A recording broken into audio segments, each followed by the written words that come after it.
우리가 함께 읽은 하나님의 말씀을 가지고 연이어서 에스더서를 같이 나누려고 합니다. 행동하는 믿음으로 이 제목을 가지고 같이 나누도록 하겠습니다. 우리가 계속 살펴온 말씀이지요.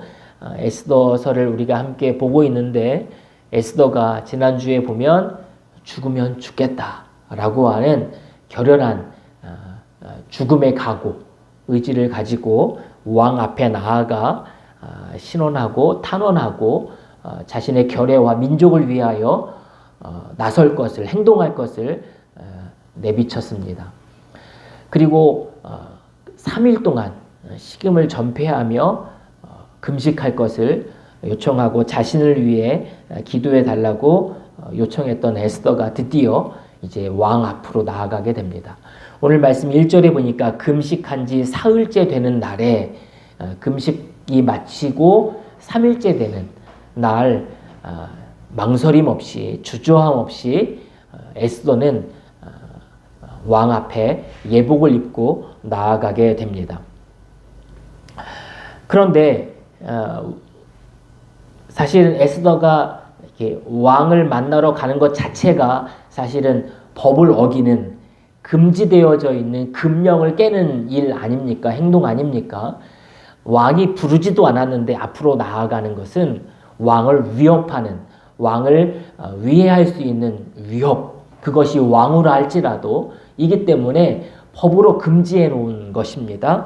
그럼에도 불구하고 에스더는 왕 앞에 예복을 차려입고 나아가게 되지요. 그런데 마침 왕은 왕좌에 앉아서 에스더가 서 있는 그 방향을 향하여 앉아 있었던 거예요.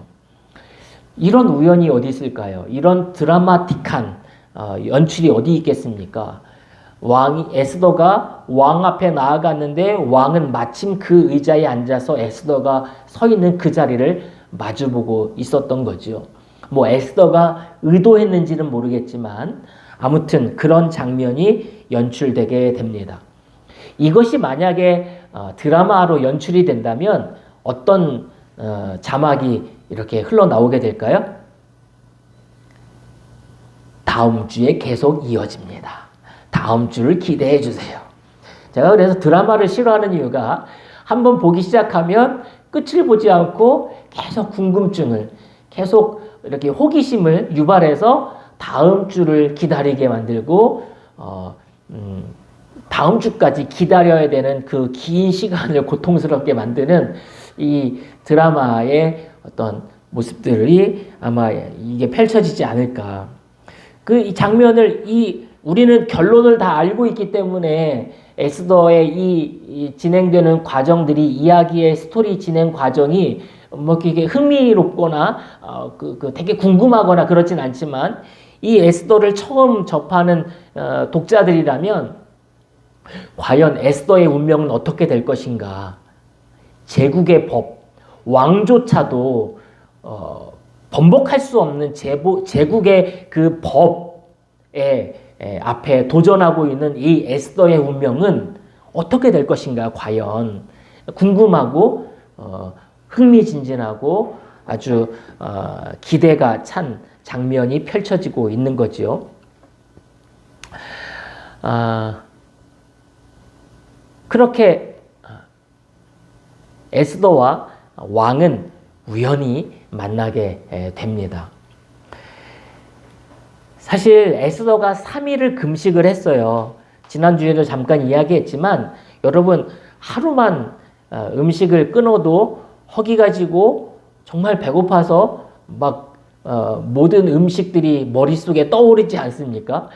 근데 에스더가 3일을 금식했어요. 물론 아주 심각하고 절박한 어떤 상황에 놓여 있기 때문에 그런 여유는 없겠지만 여러분 3일을 금식하니 얼마나 허기지고 지쳐 있겠습니까? 초췌해 보이겠습니까?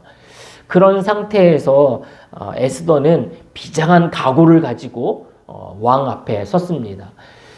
자기는 그 안뜰에 혼자 서 있지만 자기를 지지하고 응원하고 자기에게만 기대어 서 있는, 의지하고 있는 수많은 유다 민족들이 자기를 바라보고 있는 상황 아닙니까? 죽으면 죽으리다라고 하는 비장한 각오를 가지고 왕 앞에 나아갔지만 이 에스더의 마음은 어떤 마음일까요? 두려움이 있겠죠. 떨림이 있겠죠. 긴장이 됐겠죠. 아마 지금 두 다리로 서 있기는 하지만 아마 다리가 덜덜덜 떨렸을지 몰라요. 그 연약한 여인이 모르드게라고 하는 삼촌의 곁에서 밑에서 평생 어려운 일 없이 지내오던 이 여인이 왕 앞에 목숨을 걸고 서 있다. 참 어려운 일이겠지요. 무슨 변수가 어떻게 일어날지 알 수 없는, 예측할 수 없는 상황에서 이 에스더는 홀로 서 있는 거예요. 그런 무게감에 에스더는 회피할 만도 함에도 불구하고 에스더는 피하지 않고 왕 앞에 서 있는 거죠. 저는 이 모습을 보면서 신앙생활은 마치 뭐와 같다? 홀로서기와 같다라는 생각을 해봅니다. 물론 신앙생활은 믿음의 공동체가 힘을 모아 함께 공동의 목표를 이루어가고 함께 기도의 제목을 공유하면서 힘들 때 서로 의지하고 지지해주고 격려해주는 공동체이지만 정작 삶의 현장에서 부딪히는 어려움과 믿음의 시련들은 홀로 극복해 가야 하는 홀로서기인 거예요. 그렇죠? 내가 겪는 어려움, 내가 돌파해야 하는 어떤 문제들은 타인이 대신 해결해 주지 않습니다. 그건 내가 믿음으로 씨름해서 내가 믿음으로 도전해서 극복해야 하는 문제들인 거예요. 그렇죠? 그래서 믿음은, 신앙생활은 홀로서기예요. 때로는 홍해 앞에 홀로 서야 하고, 때로는 골리앗 앞에 홀로 서야 하고, 때로는 오늘 에스더가 왕 앞에 홀로 선 것처럼 홀로 서야 하는 거예요. 그래서 성경은 그런 싸움을, 영적 싸움을 싸우기 위해서 뭐 하래요? 전신갑주를 입으래잖아요. 구원의 투구를 쓰고 성령의 검을 가지고 의의 흉배를 붙이고 평안의 심을 신고 이런 전투복을 입으라고, 전쟁에서 싸워 이기려면 전투복을 입으라고, 갖춰 입으라고 우리에게 가르쳐주고 있어요.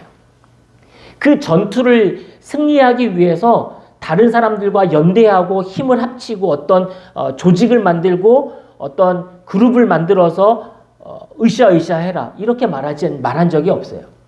성경은 그 영적 싸움을 승리로 이끌기 위해서 너는 홀로 서야 된다. 이 얘기를 우리에게 해주고 있는 거죠.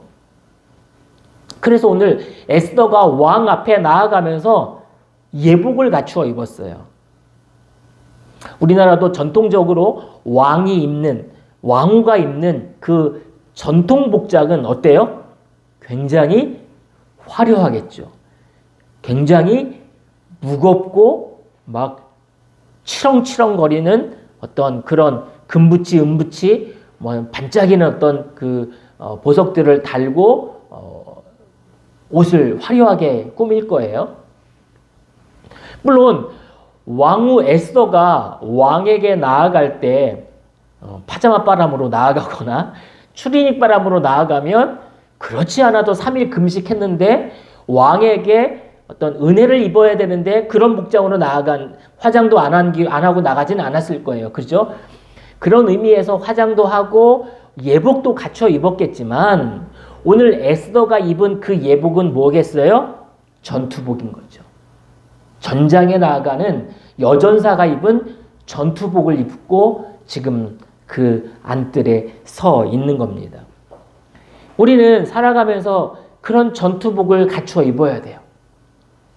말씀으로 무장을 해야 하고 기도로 나의 영성을 쌓아가야 돼요.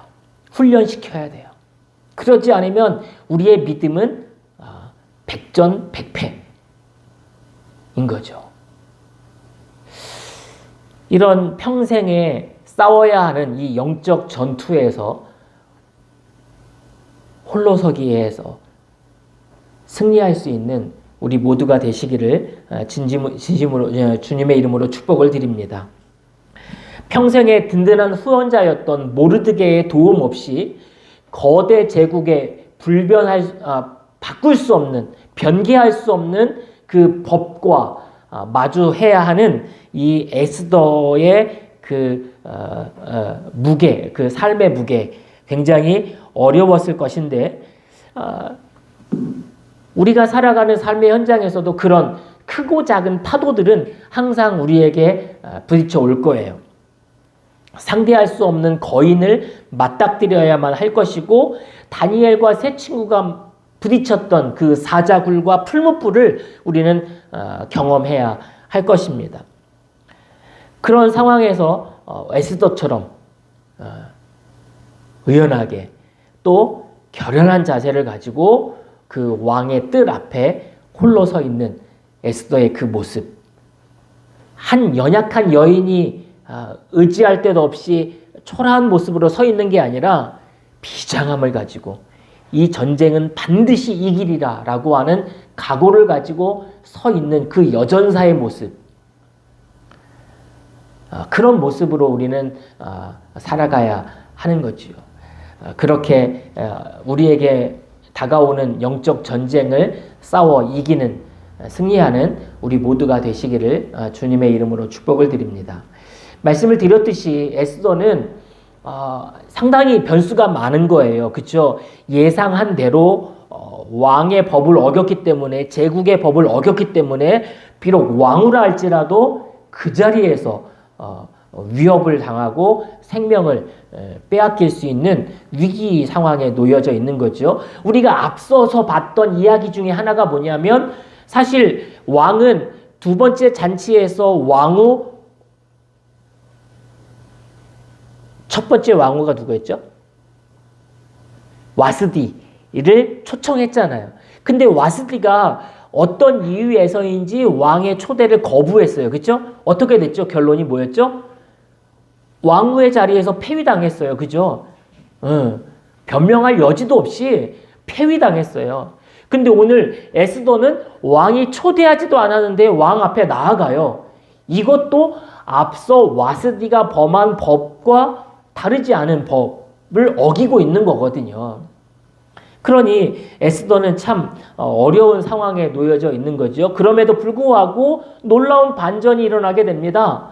와스디는 폐위당했는데 왕후 에스더는 왕이 보기에 사랑스러워 보였다는 거예요. 성경 원어를 보면 사랑에 압도당했다.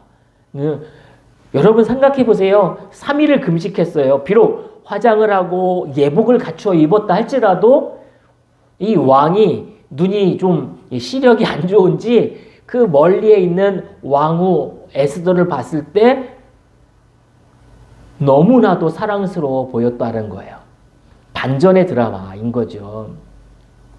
우리는 결론을 너무 잘 알고 있기 때문에 뭐 그런가 보다 그랬지라고 알고 있지만, 여러분 이 상황이 얼마나 놀라운 반전이냐면 있을 수 없는 일이었거든요. 왕이 에스더에게, 이 왕이 그런 규칙을 몰랐던 게 아닌 것 같아요. 에스더에게 귤을 내밉니다. 왕의 귤을 내밀어요. 한 1m 가까운 어떤 막대기 같은 거예요. 금으로 만든 귤을 내밀었을 때 에스더가 그걸 잡지요. 잡고 생명을 보존하게 됩니다. 그러면서 왕이 그런 얘기를 합니다. 혹시 무슨 청이 있어서, 무슨 이유 때문에 내가 부리지도 않았는데 생명을 걸고 이 자리에 왔습니까? 라고 물어보지요. 그러면서 나라의 절반이라도 당신에게 떼어줄 용의가 있습니다. 무슨 청이 있습니까? 라고 물어보게 됩니다. 여러분, 이 에스더는 긴장되고 두렵고 떨리는 마음으로 왕 앞에 섰잖아요. 살아가면서 그런 홍해나 그런 골리앗이나 그런 집채만한 파도들이 우리 앞에 섰을 때 두려운 마음 누구에게나 찾아옵니다. 그쵸? 목사에게도 장로에게도 권사에게도 신앙생활을 10년 했건 20년 했건 똑같이 그런 문제는 맞닥뜨리면 두려운 거예요. 그쵸?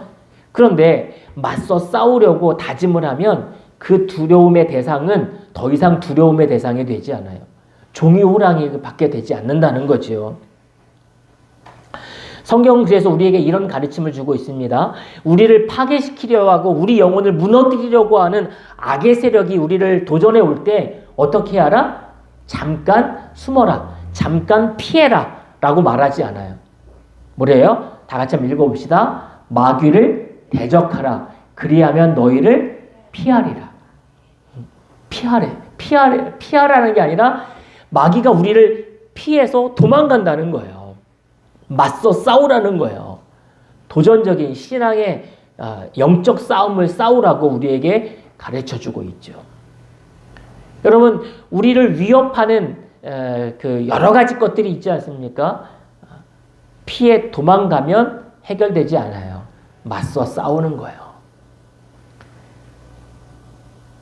우리의 신앙에 갈등을 안겨주고 고민을 안겨주고 어떤 번민을 안겨주고 무거운 짐으로 다가오는 여러 가지 크고 작은 문제들 앞에 이거 피하면 편안해질 것 같고 이거 도망가면 그 문제가 해결될 것 같고 이거 회피하면 더 이상 얽매이지 않고 자유로울 것 같지만 그러지 않죠. 또 다른 것이 우리의 발목을 잡고 더 큰 문제가 우리에게 다가오게 되죠. 성경은 우리에게 말합니다. 우리의 영혼을 파괴시키고 우리의 영혼을 무너뜨리려 하는 악의 세력과 맞서 싸우라는 거예요. 대적하라는 거예요. 그러면 우리를 피한다는 거예요. 에스더는 3일을 금식했습니다. 3일 동안 단순히 금식만 하지 않았겠죠? 여러분, 잠은 제대로 잤겠습니까? 에스더가 못 잤을 거예요. 3일 밤낮을 꼬박 샜을 거예요. 세면서 무슨 생각을 했을까요? 여러 가지 경우의 수를 에스더는 생각했겠죠. 그러면서 에스더는 제1안, 제2안, 제3안까지 생각하면서 여러 가지 어떤 계획을 세우고 어떤 방법들을 구상하고 했을 거예요. 그렇죠? 예상치 못한 변수가 일어났을 때는 어떻게 하지? 왕에게 나아갔을 때 첫 마디를 뭐라고 꺼내지? 왕이 나에게 물어보면 뭐라고 대답을 하지? 아니, 물어보지도 않고 단숨에 어떤 생명의 위협이 찾아왔을 때 나는 어떻게 반응을 할까? 여러분, 3일이 아니었겠죠. 그런데 그렇게 금식하고 그렇게 기도한 결과 하나님은 누구의 마음을? 왕의 마음을, 왕의 시선을 바꿔주세요. 전혀 예상치 못한 반전의 드라마가 펼쳐지는 거죠. 믿음을 가지고 살아가는 삶의 현장이 우리의 믿음의 삶의 현장이 연속적으로 반전의 드라마가 펼쳐지는 세트장일 수 있기를 바랍니다. 어떤 1 더하기 1은 2라고 하는 어떤 공식과 패턴이 있는데 당연한 것처럼 기대되고 예상되는 어떤 결론의 순간에도 하나님이 개입하시고 하나님이 역사하심으로 인하여 전혀 다른 결론들이 오늘 펼쳐지는 거잖아요. 그죠? 우리의 기도하는 사람들의 삶, 믿음을 가지고 살아가는 사람들의 삶은 바로 그런 일들이 비일비재하게 일어나게 된다는 거죠. 여러분, 앞서 말씀드렸지만 모세가 이스라엘 백성들을 이끌고 홍해 앞에 다다랐어요. 앞에는 홍해가 넘실거리고 좌우에는 기암절벽이 있기 때문에 어디로도 피할 수 없어요. 뒤에서는 애굽의 군사들이 쫓아와요. 뒤에서도 이야기하겠지만 이스라엘 백성들은 모세를 향하여 원망합니다. 그죠? 우리를 애굽에 내버려 두라고 하지 않았느냐. 우리가 애굽 사람을 섬기는, 우리가 종이 되는 게 마음 편하지 우리를 왜 이 광야에 나와서 죽게 만드느냐라고 원망하고 불평합니다. 그때 하나님은 그 누구도 상상하지 못했던 방법으로 이스라엘 백성들을 구출하시잖아요. 여러분 생각해 보세요.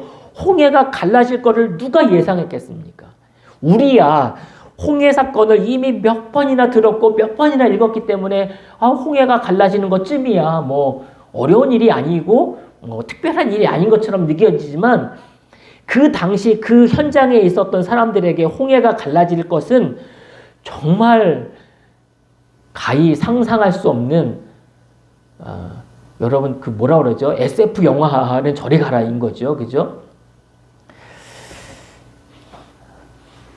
여러분, 그런 반전의 드라마, 역전의 드라마가 우리의 삶에 일상적으로 펼쳐지는 일이 있기를, 어떻게? 내가 하나님 앞에 기도하고 하나님 앞에 매달려 금식하고 하나님과 함께 살아갈 때 그런 일은 일상이 된다는 거예요.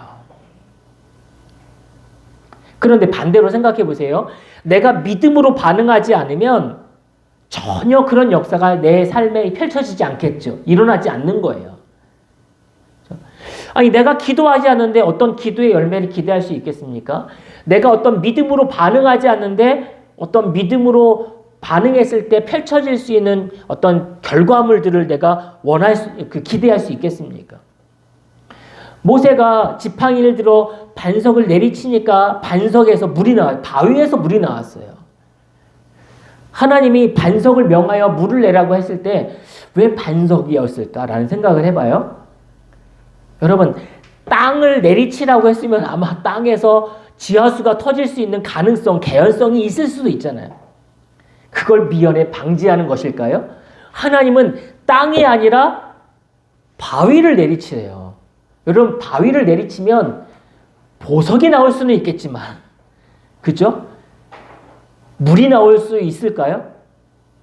하나님은 전혀 예상치 못한 결론을 우리에게 주시지 않습니까? 만약에 모세가 하나님 지팡이를 내밀어서 홍해를 가리킨다고 무슨 일이 있겠습니까? 하면서 그거 말고 다른 대안을 주세요라고 했으면 홍해가 갈라졌겠습니까? 하나님 지팡이를 들어서 바위를 명하라고 하는데, 여러분, 하나님 그런다고 뭐 보석이 쏟아지면 지금 우리에게 필요한 건 보석이 아니라 마실 물인데 그게 가능합니까? 하나님, 수맥을 찾아서 우리에게 알려주시면 수맥을 파도록 하겠습니다. 이러면 바위에서 물이 터져 나왔겠습니까? 도저히 그런 기적은, 그런 역사는 일어나지 않았겠죠. 믿음으로 반응할 때 하나님의 역사는 실제가 되는 거예요. 바다 위를 걸어오시는 예수님에게 베드로가 묻죠. 예수님, 저더러 오라고 명령하시죠. 와라. 베드로가 믿음으로 결단하니까 최초로 그리고 유일하게 바다 위를 걷는 기적을 경험했던 사람이 되지 않습니까? 그런 기적의 주인공이 되기 위해서는 믿음으로 반응해서 바다 위에 발을 내딛어야 돼요.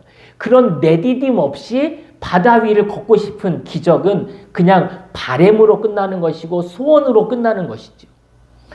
우리의 기대가, 우리의 바램이, 우리의 소원이 그 자리에 소원으로, 기대로, 바램으로 멈추지 않고 결과물로 나타나기 위해서는 믿음으로 행동해야 되는 거예요.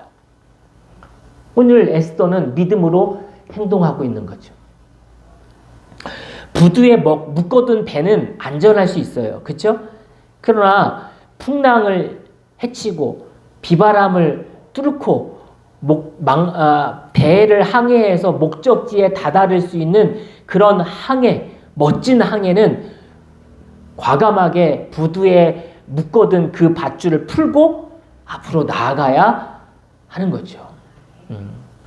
우리 인생이, 우리의 신앙의 여정이 그냥 부두에 묶여져 있는 그런 그림 같은 배가 아니라 망망대해를 항해, 비록 파도가 오지만, 비록 비바람이 몰아치지만 그걸 뚫고 앞으로 나아가 목적지를 향하여 다다를 수 있는 그런 배가 될 수 있도록, 항해가 될 수 있기를 주님의 이름으로 축복을 드립니다.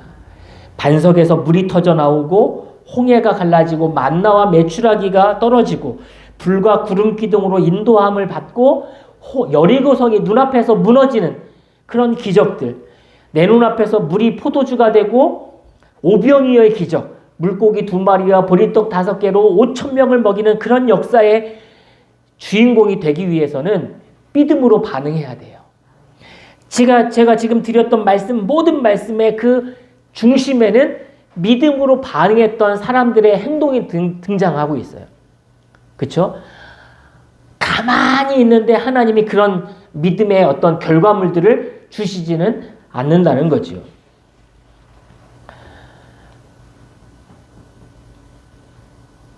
오늘 에스더에게 그런 상상하지 않았던, 예측하지 못했던 그런 왕이 에스더를 바라봤을 때 사랑스러워 보이는 그런 결과는 하나님의 은혜였던 거죠.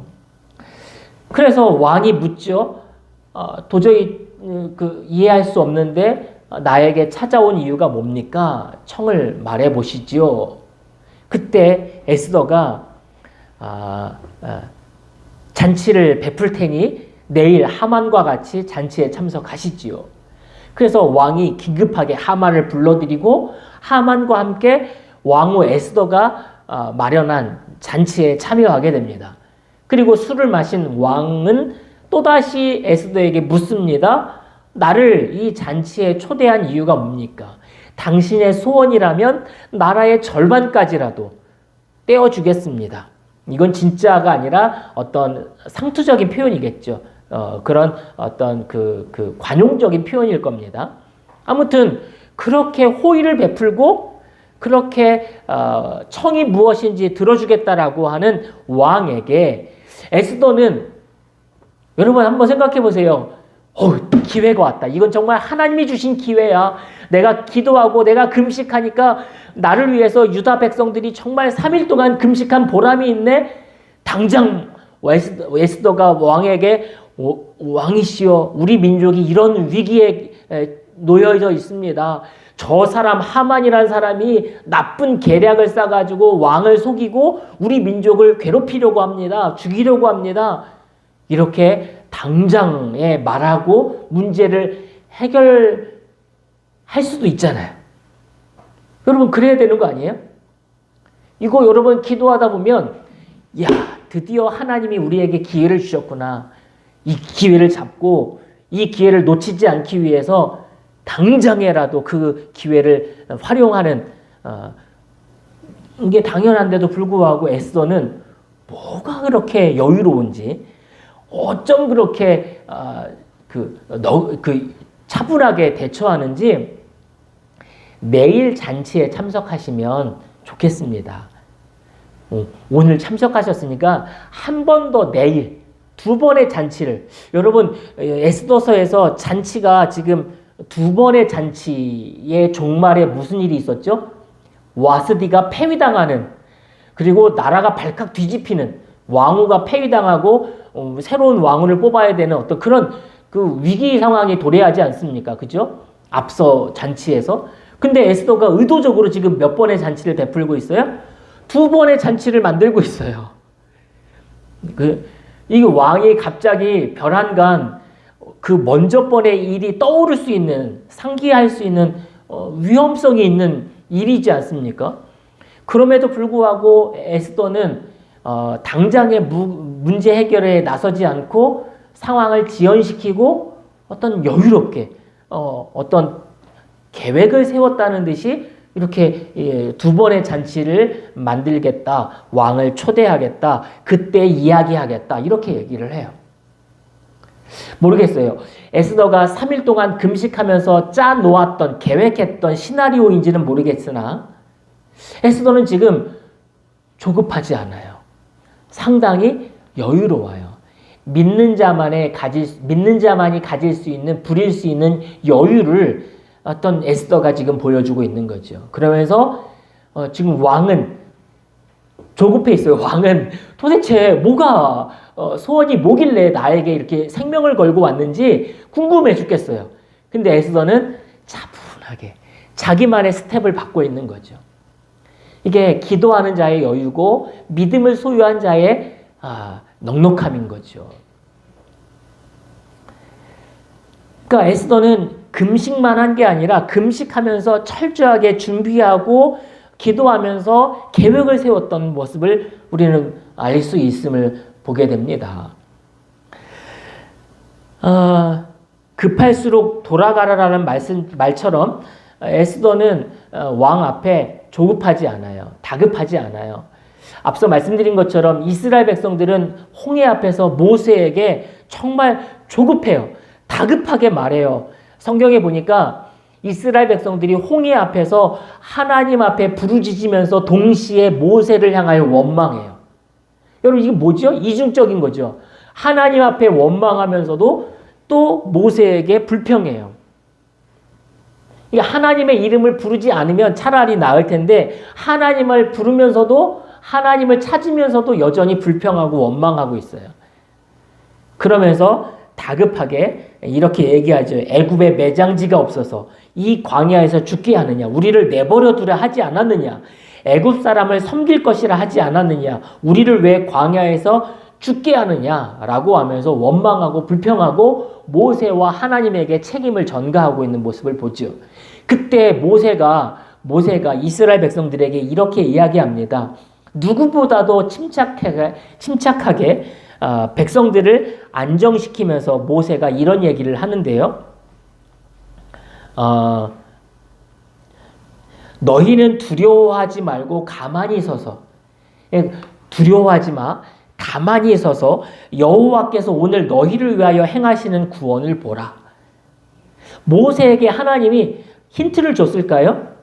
홍해가 갈라질 거야. 그러니까 이스라엘 백성들을 그렇게 건너게 하면 돼.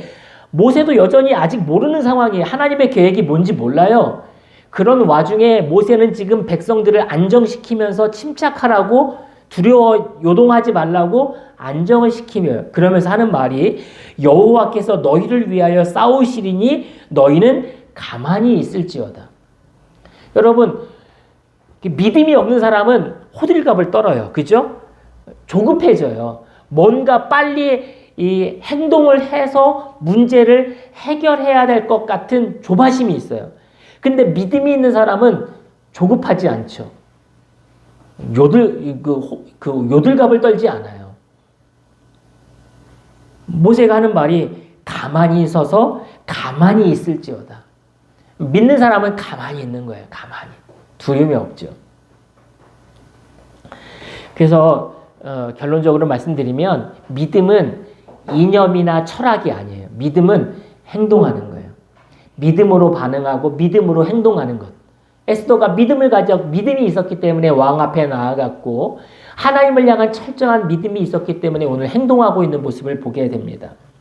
강아지는 주인을 믿기 때문에 주인이 때로는 혼을 내고 야단을 쳐도 늘 강아지는 주인 앞에서 꼬리를 흔들어요. 그렇죠? 강아지가 주인을 등지는 일이 거의 없어요. 다윗은 그런 믿음이 있었기 때문에 하나님을 향한 그런 믿음이 있었기 때문에 골리앗 앞에서 당당했어요. 정말 장수였던 사울이나 무장했던 이스라엘 백성들은 다 도망가고 오합지졸이었는데 다윗만큼은 물맷돌 하나 가지고 두려움 없이 골리앗 앞에 달려갈 수 있었습니다. 바로 믿음을 가진 사람만의 여유인 거죠. 그래서 믿음은, 다윗이 가졌던 믿음은 하나님은 살아계셔, 하나님은 우리와 함께 하셔, 어떤 그 마음의 신념이나 어떤 이 철학이나 어떤 이념이 아니라 실제였던 거예요. 행동으로 반응할 수 있는 실제. 실제. 강아지가 우리 주인은 나를 좋아해 라고 하는 신념만 있었으면 강아지가 주인 앞에서 꼬리를 흔들지 않겠죠. 그런 신념이 있기 때문에 다가가는 거예요. 행동하는 거예요. 그죠? 마찬가지죠. 우리는 늘 이렇게 예배 가운데 말씀을 통해 깨닫고 말씀을 통해 도전받고 말씀을 통해 배우게 됩니다. 그것이 우리의 마음 속에, 우리의 생각 속에 자리매김할 거예요. 그렇죠? 근데 거기서 멈추는 게 믿음이 아니에요. 믿음은 우리의 머릿속에 각인되어지는 어떤 표처럼, 우리의 마음속에 새겨지는 어떤 문장처럼, 그건 믿음이 아닌 거죠. 그것으로 통해서 내 손이 반응하고 내 발이 반응하고 나의 삶의 행동의 변화가 일어나는 것, 그게 바로 믿음인 거죠. 그래서 믿음은 명사가 아니라 믿음은 동사예요. 그 믿음은 고체가 아니라 액체고 기체예요. 믿음을 움직이는 거예요.